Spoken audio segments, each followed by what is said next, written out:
Our first interview of today.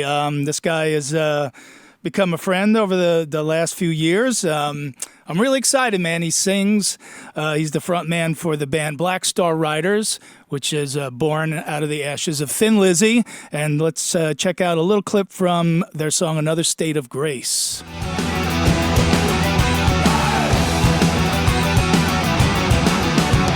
Here comes the hallelujah man with free love, guns and dope. The last Irishman in Brooklyn just went up in fire and smoke. Bind his sons to exile to serve the motherland. Keep us all indebted and afraid of Uncle Sam. I couldn't love you anymore. Couldn't love you any less.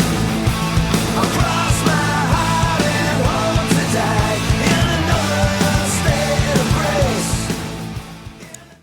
Please welcome to the show, Ricky Warwick. Hey, you there, buddy? Hey, what's up, guys? There you are, looking beautiful, my man. I try my best. You've joined the 50 Club recently. Congratulations.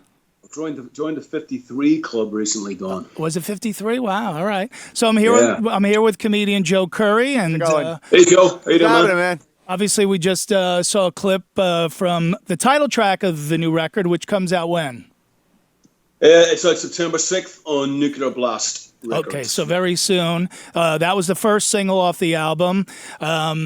Obviously, you still have the classic sound there for people who aren't familiar with Black Star Riders. It's just that Celtic vibe, the dual guitar, and Ricky's powerful vocal delivery and lyrical content as well. And you got two new members. Talk about that. Yeah, well, we got Chad Zaliga came in on drums. Some of the people out there will remember Chad was in Breaking Benjamin, and then he was with Zach and Black Label Society. So we're thrilled to get Chad. Chad's been in the band actually 2 years now, but this is the first record that he played on. Yeah. And, it's just great to have Chad in the band. And then we, Damon Johnson departed September of last year. And we now have Christian Martucci on guitar. Christian is in Stone Sour also. And Christian's a great guitar player, great guy, and a great addition to the band. And the whole thing just kept rolling along, really. It was pretty seamless. We're always sorry to see guys leave and go for whatever reasons. But we really didn't miss a beat. We got two really good guys to come in and keep the whole thing rolling along. Yeah, I mean, I saw you guys with Chad. Did Christian kind of come in and take over the songwriting spot where Damon left off? Because you and Damon were the primary songwriters. Yeah, I've always written songs. I've been doing this for 30 years, Don, and I like to think of myself as a songwriter. So when Damon, I've known Damon probably better than anybody else in the band, just because we were writing together and we did a lot of Warwick Johnson acoustic shows. And I kind of saw it coming. I just could feel he was restless for a little while. So Damon, being the great guy that he is, he gave us plenty of warning. He said, look, I'm going to leave, but I'm going to see you at the end of the year. And I'm going to basically stay till you find somebody to come in and take my place. And as regards to writing, it didn't really change anything for me. I was still writing a lot of the guitar riffs, a lot of the lyrics and melodies. Instead of taking it to Damon, this time I would take it to Christian. And Christian and I would sit down and work on the guitar parts and finish the song together. And then, as before, you got Scott Gorham bringing in these amazing guitar riffs, Robbie Crane bringing in ideas. So nothing really changed, just a personality change, but the process was exactly the same. Now, since the last time I was with you, has Robbie Crane taken a breath? Robbie Crane doesn't know how to take a breath. You know that. He is legitimately one of the funniest people in the world, but it's nonstop. It's nonstop, and it's beautiful because he is like a morale technician. But at 4:00 in the morning, when you're waiting at the airport to get on that flight, and he is on like full on 100%, it's like, dude, come on, please, not now. But But the good thing about Robbie is it's so everything about the guy is positive and so up and so energetic and so infectious. I've been in the band now with Robbie for 5 years, and he's just a really good person to be around, and he really motivates me and keeps my spirits up whenever I sort of get negative and stuff like that. He's just a great guy and a hell of a bass player as well. You know? Oh yeah, no doubt. After all this time now playing with Scott Gorham, it still probably doesn't escape you that you're playing with Scott Gorham, right?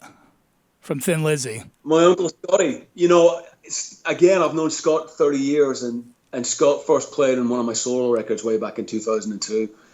But no, it never gets old. I learned so much from the guy, still learn so much from the guy. I mean, Scott's just a natural born rock star. The way he carries himself, the swagger, the attitude, his look, he doesn't even have to try. He's just born with it. He just walks it and talks it, and he's the real deal.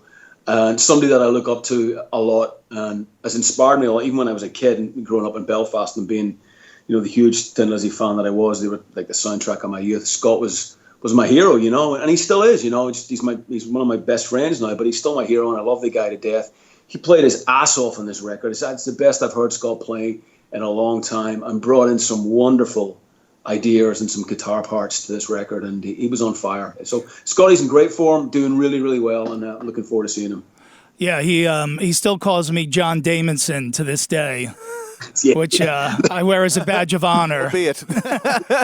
Dude, I think we did some Thin Lizzy shows 2 or 3 years ago, and we had Tom Hamilton from Aerosmith guesting on bass. Yep.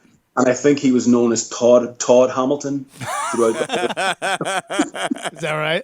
Like, Scott, it's only Tom Hamilton from Aerosmith. Like, he's like one of the most famous bass players in the world. Come on, you know. But that's Scott for you, you know. Yeah, no, he's a great. Does it on purpose, you know. Yeah, he's a great ball buster, and he's also a great storyteller.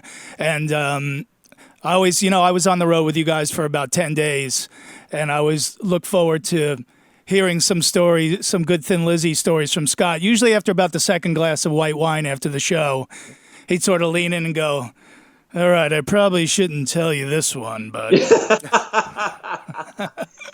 They're great, man, you know, and when we first started really doing sort of a lot of heavy touring together, you know, I would sit up with them and just hear those old war stories about him and Phil just tearing it up back in the day. And you've heard them, Don. They're incredible, you know. I mean, they're just amazing stories. And, you know, what a time the guys had back then. But after sort of 10 years, I've kind of heard them all now. And it's getting to the point now where if I'm in my bunk on the bus and I'm going past that back lounge, I kind of run past it because you're like, "Hey, bud, where are you going?" Did I tell you about the time me and Phil? I was like, "Yes, Scott, you did. 723 times."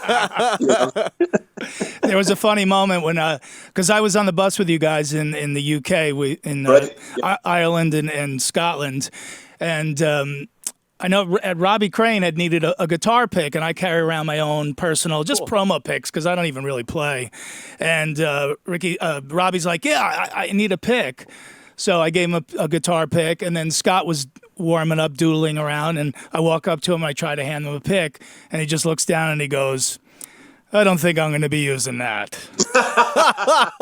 And then that became the joke every night before the show, and they are a true band, man. They are in the dressing room together. Cool. They do a pre-show drink together. Like, it's very much a brotherhood. But every night, I would give Robbie his pick, and then as a joke, I'd go up to Scott and just show it to him. He would just shake his head and laugh. On the last night in Glasgow, you guys are I do the intro, the sirens start ringing, they're walking up to the stage, and I just see Scott going like this. In a panic, and I just take my guitar pick and I go, "I knew you'd use it eventually." And he played the first song with it. No and choice, threw it you're out to gonna the play crowd. that tune, yeah. So. But yeah, that was a lot of fun. I appreciate you guys having me on the bus with you. Dude, we got to do it again. We had so much fun hanging out, you know, and I'm so proud that I was able to introduce you to Buckfast Tonic Wine.